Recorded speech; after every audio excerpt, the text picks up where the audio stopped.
This episode is brought to you by the Regional Air Quality Council. Because it's summertime and everyone needs to do their part. So ditch your commute and work from home to reduce ground level ozone. Or maybe it's time to take advantage of all those new rebates and incentives from the state to go electric with your lawn and garden equipment or even your car. Ozone is the Front Range's biggest air quality issue and a leading cause of respiratory problems. And it's created from pollutants like car exhaust. Sign up for summer ozone alerts by texting Better Air CO to 21000 or visit simplestepsbetterair.org. That's simplestepsbetterair.org. This episode is brought to you by Friends of Chamber Music. If you're not familiar with chamber music, it's an intimate form of classical music performed by soloists or small ensembles. And for 70 years, Friends of Chamber Music has sought out the most talented performers around the world and brought them to perform here in Denver. Check out the full concert schedule at friendsofchambermusic.com and experience Denver's classical music scene for yourself. But it gets better. For this week only, we offer CityCast Denver listeners a special 20% discount on single tickets. Please use the code FCMST20 on the promotions tab on the ticketing page. That's FCMST20. Learn more at the link in our show notes or visit friendsofchambermusic.com today.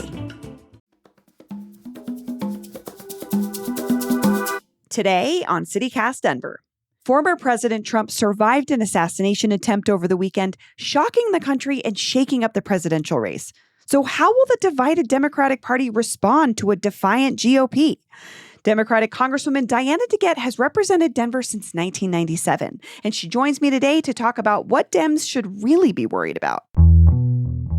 Today is Wednesday, July 17th. I'm Bree Davies, and here's what Denver's talking about.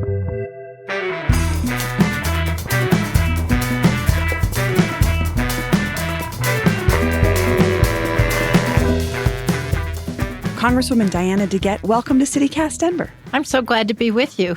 So after the attempted assassination of former President Trump over the weekend, you called for an end to the, quote, overheated rhetoric. What rhetoric specifically do you think has been the problem? Well, I think there's been a lot of rhetoric. A lot of it was actually, unfortunately, started by Donald Trump when a lot of the comments he made that incited the insurrection on January 6th. And other comments. But I think that really this election should be about the issues and policies. And I've never been much for name calling. I don't do it in my social media posts or in my speeches. I really think we should be talking about the issues because there really are very, very important issues at stake in this election. And the differences between Donald Trump and Joe Biden could not be greater. So I don't have a problem with a strong debate, but I think name calling does not need to be happening. So some Republicans, like your colleague in Congress, Lauren Boebert, have identified things like Democrats calling Trump a, quote, threat to democracy as part of the problem. In an interview with Kyle Clark last week, you used that exact phrase to describe Trump. Do you think you're part of the problem? I think Donald Trump's ideas and policies are a threat to democracy. For example, when he said that he would be a dictator on day one of his new presidency, and when he, and by the way, his new vice presidential nominee, J.D. Vance, said that they wouldn't necessarily abide by the results of the election, I think that's a threat to democracy. Do you think calling someone a threat to democracy is name calling, sort of like Congresswoman Boebert is talking about? I think it's a statement of fact. And I'm sure Lauren Boebert does not want us to say that Donald Trump is a threat to democracy. But if you look at his words and what he has said and the policies that he's proposed, I think, and take a look at Project 25, which is Donald Trump and the Heritage Foundation's 900-page blueprint for how they think this country should be, how they think that all of the civil service employees should be fired and replaced with loyalists to Donald Trump, and many of the other issues in that blueprint. That is a threat to the democracy that we know. And I just want to say for the record that Trump has said that he's had nothing to do with Project 2025. Well, actually, he now says that. Donald Trump, he says different things depending on what he thinks people will want to hear. So there's actually some recordings of him saying that he is looking forward to getting the report. And also, some of the people who he's saying he would put in his cabinet are the authors of Project 2025. I believe that Donald Trump and Project 2025 and the Heritage Foundation are intertwined. A lot of the issues that they put forth in that report are issues that Donald Trump has supported in the past. So don't let him fool you. He appointed the Supreme Court justices who overturned Roe versus Wade, and he at various times has supported various restrictions on abortion, sometimes in more times than one day. So I think he just says whatever he thinks people want to hear at that moment. I just want to ask you really quickly about the Roe versus Wade piece. Do you think that that is motivation enough to get Democrats to the polls? Well, I think that the economy, the surging economy, inflation cooling, and now the stock market at new records, record high employment and low unemployment in this country, and the way that we are beginning to put all of the provisions in place from our bills that we passed in the last Congress, including the most expansive climate control legislation in the country. That should be enough. But if you look at, I'm the co-chair of the pro-choice caucus in Congress. And if you look at all of the recent elections, it shows that the intensity of voters since the Dobbs decision has been very, very strong. And in fact, in poll after poll, it really shows that people care about about inflation. They care about the economy, obviously, but it's almost like a threshold issue for them about freedom to make your own healthcare decisions.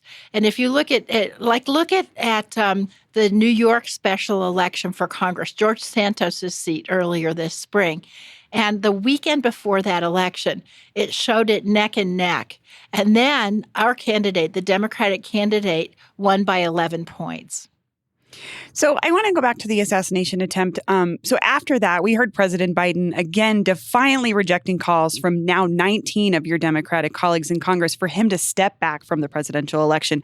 You've stuck with the president. How do you think the assassination attempt will change the dynamics of this race? Well, it's a terrible thing that happened. I mean, nobody should be attempting to assassinate a candidate for the U.S. presidency. But the bottom line is that Joe Biden is president. He has said he's planning to run again. He got over 80% of the delegates in the primaries and in the caucuses. And the person who's going to decide whether he drops out is Joe Biden. And he said he's not going to drop out. So at this point, he's our candidate, and we need to stick with him. I think as the time goes along, then people will be less concerned about his mental competency. Since the debate, and I don't think it's just the terrible assassination attempt. I just think it's everything Joe Biden has done since that really bad debate. He's had a number of rallies where he's been strong, where he's spoken out. He's had 2 interviews with George Stephanopoulos and with Lester Holt. He has really showed a command of the facts. He ran a really successful NATO meeting last week. I was actually in the Oval Office with President Biden last Tuesday. He was signing my bipartisan bill to restructure the Nuclear Energy Commission so that we can help get clean nuclear energy as part of our climate package. And after we had quite a good conversation about environmental issues, but then at the end, I said, Mr. President, good luck with the NATO conference this week. He proceeded to give me an analysis of the recent European elections, including France, Great Britain, and Germany, along with his thoughts on that. So I didn't get the sense that he was missing any kind of step mentally. I'm also just thinking, though, that some of this feels like damage control after that really bad debate. Like, I'm thinking about what voters are seeing, which is like the primary rules were changed to clear a path for Biden. And then he did historically few interviews up until recently. And voters are really only now kind of seeing what he's like now. And the polls show that voters are concerned. Don't you think someone else might be more effective at countering Trump in this moment? Joe Biden has been one of the most successful presidents in the history of the United States. And And maybe people didn't think he was out there enough before. They demanded that he go out there and do more things. And also, the election's coming more quickly, so that would naturally be happening anyway. But it's like, well, what do you want the guy to do? I mean, I think I'm also just thinking about what voters have seen. Like, he mistakenly referred to the president of Ukraine as President Putin. He mistakenly referred to his opponent, Vice President Trump. He confused Kamala Harris. Like, it feels like those kinds of things are sticking out more to voters now more than anything. Well, everybody slips when they talk. And if Joe Biden actually thought the vice president was Vladimir Putin, I would be worried. It was just a slip. And Donald Trump slips all the time. He thought that Nancy Pelosi was Nikki Haley. And he didn't just make one slip. He talked about that throughout a whole speech. So I think what you need to look at with every politician is don't be hypercritical about one slip they might make. Instead, look at their policies, look at their command of the issues. And I don't think anybody would disagree that Joe Biden is in command of the issues. But we all saw this photo of Trump defiantly raising his fist, and there's been a lot of chatter online about how presidential he looked. And he's using that photo to fundraise against Biden already. And I looked at former President Reagan's approval ratings after he survived an assassination attempt, and they went up. And I know you stood by Biden after his dismal debate performance, but does this particular moment give you pause? Let's see what Donald Trump does at the convention this week. On the first night of the convention, he looked like he was falling asleep. So let's see what he does at the convention this week. I think if you look at his policies and his selection of somebody who is extremely far MAGA to the right, J.D. Vance as vice president, I think people are going to look at their ideas and they're going to say, this is not what America needs. When J.D. Vance said that women who are in violent marriages should stay in the marriages for the sake of the children, when he said that rape victims should not be able to get abortions, that's because, quote, two wrongs don't make a right. That is not what most of America believes, and that's not the issues that are going to be on the ballot in November. This episode is brought to you by the Colfax Avenue Business Improvement District. Because this weekend is Colfax's annual Independence Day, celebrating Colfax's many local independent businesses. And it's not just one day, it's a whole weekend of fun up and down East Colfax. All weekend long, more than 30 businesses and creators will be offering special goods and deals. Just look for the teal Colfax Avenue flag and mention Independence Day, and they'll hook you up. Find the flag, choose your own adventure, and make a day or a weekend of it. I'm excited about Drag Queen Story Time. Perfect on Colfax. That's where I want to see Drag Queen Story Time, amongst my people. Find all the details in our show notes and online at colfaxav.com. That's colfaxav.com. This episode is brought to you by the University of Denver. The University of Denver has launched a new executive certificate in affordable housing, which is so cool because Denver needs affordable housing and smart people to figure out how to build more of it. Participants in the program will learn all the complexities of affordable housing development and gain the practical skills necessary to work in this specialized sector. And this is a major issue in communities all across the country where housing prices are out of control. This new program from DU is for people who want to help tackle this pressing issue head on. It's designed to upskill professionals working in industries such as real estate, development, planning, law, architecture, social work, and more. But anyone with a bachelor's degree can apply. And DU is the place to go for this type of education. It's a frontrunner in academic programs focused on research and service for the public good. Courses are primarily available online with in-person intensives at the beginning and end, and they have generous scholarship opportunities to offset the program cost. Applications are due on July 31st, 2024. Apply now at du.edu/affordable housing certificate. That's du.edu/affordable housing certificate. So the New York Times reported this morning that some Democratic Party leaders are trying to get Biden confirmed as the nominee ahead of the DNC and as early as July 21st through a virtual roll call. They seem to want to shut down the debate over him possibly stepping aside. What do you think about that effort? So that effort actually to have the formal nomination early has nothing to do with them trying to shut anything down. It's because Ohio apparently has a rule that someone cannot be on the ballot unless they are nominated by that time. And so the DNC does not want to have to they want to have Joe Biden on the ballot in Ohio. That's why they're doing that. But I could see where maybe Democratic voters would see that as something trying to get Biden moving along so that this conversation could end. They might see it that way, but that's not the facts. The facts are that if we don't do that, then he won't be on the ballot in Ohio, and that's unacceptable. And what do you think happens if his poll numbers keep slipping and calls for him to step aside continue? So I've been looking at the poll numbers, and I think the polls are just wrong in a lot of ways. And all of the polls since the Dobbs abortion decision have really underestimated the intensity of the way voters feel about their freedoms for health care. And so I think that the polls are wrong. But even so, when you look at the polls since that debate, Biden and Trump are holding pretty steady.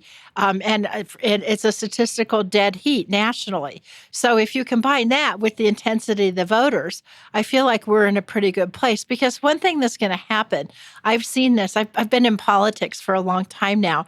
And what I've seen is it's really after the conventions and then after Labor Day when voters really start paying attention.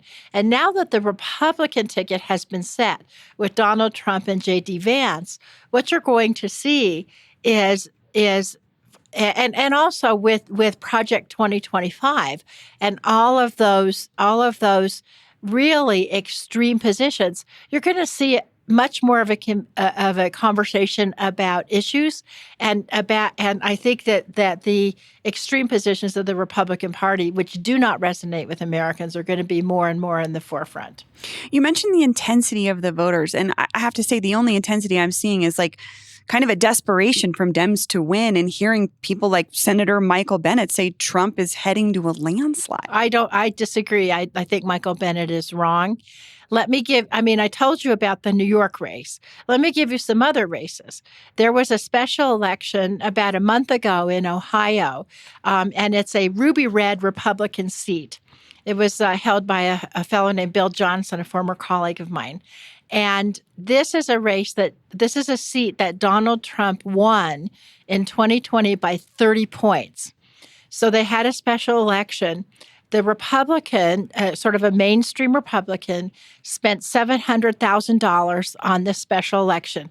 The Democrat was a waiter who quit his job to run, and he spent about $7,000, and he lost by only 9 points. So there was a 21-point shift between the Democrat and the Republicans in that race. Same thing happened in the Michigan Supreme Court case, and many, many examples. We haven't had a situation since the Dobbs decision where Democrats or where pro-choice candidates or ballot initiatives lost. Well, you're giving these great examples, and I'm wondering, is this a messaging issue for the Democrats that this information is just not getting to voters? Is this a media coverage issue? Why do you think that message isn't making it? With all due respect to the media, I think the media wants to see a horse race, and they like the drama. And I think that I have been appalled. When I was watching the debate, I will tell you, I was shocked at Joe Biden's poor performance, especially since I see him fairly often. But what I was appalled by was the way Donald Trump lied. Every single sentence Donald Trump said was a lie, and the media didn't cover that at all. Do you think that's just because I think the media wants to see the horse race? So it's not just voters that are concerned, it's donors too. The New York Times also reported on Friday that $90 million worth of pledges to a Democratic super PAC have been withheld contingent on Biden stepping aside. If not 90 million, where would you draw the line and say, maybe we do need a new candidate? Guess what? I am not a Democrat because I'm at the bidding of the major donors. And eventually, these, quote, major donors are going to have to realize that the choice is going to be between the extremism of Donald Trump and J.D. Vance and Joe Biden and Kamala Harris. So they're going to have to decide where they're going to invest. But this is the other thing I want to say, which I've been thinking about the last few days, is the influence of big money in politics is shocking. And I think we probably need a constitutional amendment to stop people from Elon Musk for saying they're going to put tens of millions of dollars into a campaign. I don't care if it's Donald Trump's campaign or Joe Biden's or whatever. I don't think that the billionaires should be buying elections in this country. But I'm also thinking about, as a voter, I get ads all the time from President Obama asking me to donate. So it's like the money need is still there. I'm not saying that we need to get that money from billionaires and millionaires, but there's money still makes this thing work. Well, yeah. I mean, the thing I hate the most about running for Congress is having to raise money, but I'd much rather raise money from people like you than have billionaires writing shady checks to some super PAC that I don't have control over and I don't even know what they're doing. But ultimately, I think we need to have public funding for elections, which there's legislation in Congress, H.R. 1 in the last Congress, that would allow us to do that. And I think we need to get the money out of billionaires. And I really think it's a poor idea if somebody is saying Joe Biden should drop out of the race because the billionaires are withholding their contributions and their independent expenditures. So if it's not the billionaires' money and it's not the polls, is there anything that you would need to see that would change your mind in supporting Biden? Joe Biden is not going to drop out of the race because Diana DeGette told him to. That's the bottom line. And so Joe Biden has said he's staying in the race. And in the 2 weeks since the debate, he has done everything people asked him to do, and he's done it with aplomb. He's had rallies where he was strong and he was rallying large, enthusiastic crowds. He's had one-on-one interviews with reporters. He ran a whole NATO convention, and then it was just, and then he's been presidential. After the shocking shooting of Donald Trump on Sunday, Joe Biden had 3 press availabilities that same day. He talked 3 times, and then he called the family of the man who was horribly shot. Donald Trump, he went out and played golf, and he didn't even call the family. So I think Joe Biden is acting presidential. I think he's doing what he's supposed to do, and he's supporting the agenda that I support and that I think the American public supports. I heard, though, that he had yelled at Jason Crow on a phone call on Saturday, and he's reportedly limited his advisors to his closest family members. I think I read in the NBC interview that he said the only person that could tell him anything was himself. Do you think that the message that you're getting from the Biden is coming across to the voters? Yes, I do. And if you look at the polling, it shows that too. But they still think he's old. And as he says, I am old. What do you think about that question? I mean, I know it's been beat to death, but at this moment, after this other, after the assassination attempt and these conversations about donors withholding money and these other issues of how he's conducting himself in interviews, how does the age thing play now? Does it matter? Well, they're both old. It's pretty clear. They're both old. And I think the issue is who can be effective and who has a positive agenda that we care about. And Joe Biden is head and shoulders above on that. I have one last question. We were talking about age, and this actually, we put out a call to our listeners if they had any questions for you, and we got one from Taylor, who identifies as a lifelong resident of Park Hill, and said that they're 22 years old, and she said, "This means Representative DeGette has been my representative for my entire life. Does Representative DeGette plan on retiring anytime soon?" So it is kind of, I must say, it's kind of dismaying to me when someone comes up to me, an adult comes up and says, "I wrote a book report on you when I was in middle school." That's difficult. But the thing is, number one, I'm getting older, but I am not as old as Joe Biden or Donald Trump. Absolutely fair point. I do intend to retire, but at this point, I feel like I am being really successful in what I do. And a lot of Congress is experience and seniority. So, for example, I told you I passed a bill, and you can hardly pass any bill in this Congress. This Congress is the least effective Congress in modern history.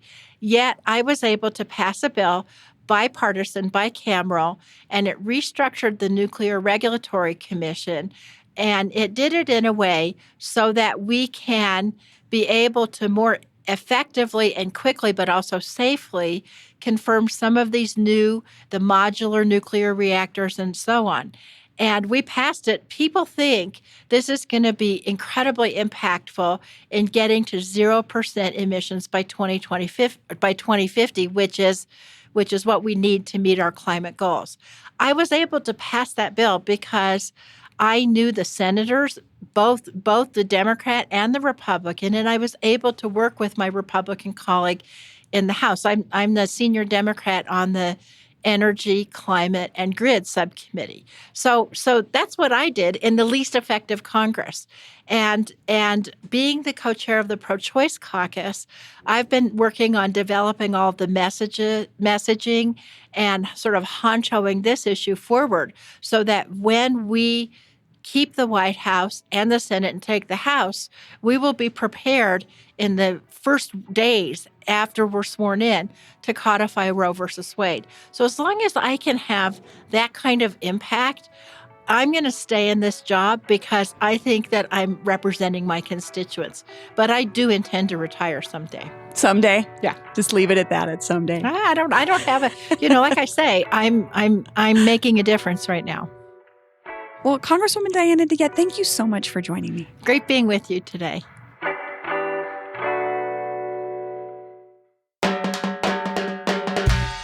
That's all for today here on CityCast Denver. If you enjoyed this show, why not take a minute to tell JD Vance about us? Rate the show wherever you get your podcasts and subscribe to our morning newsletter and learn more about us at denver.citycast.fm. We'll be back tomorrow morning with more news from around the city.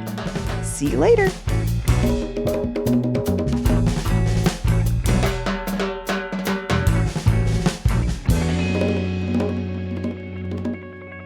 Clearly about to give life advice TikTok. She's like, when life gives you lemons, Jabarkus. It's so cute. And Jabarkus is the cutest dog you've ever seen in your life. This little fluff, little baby fluff.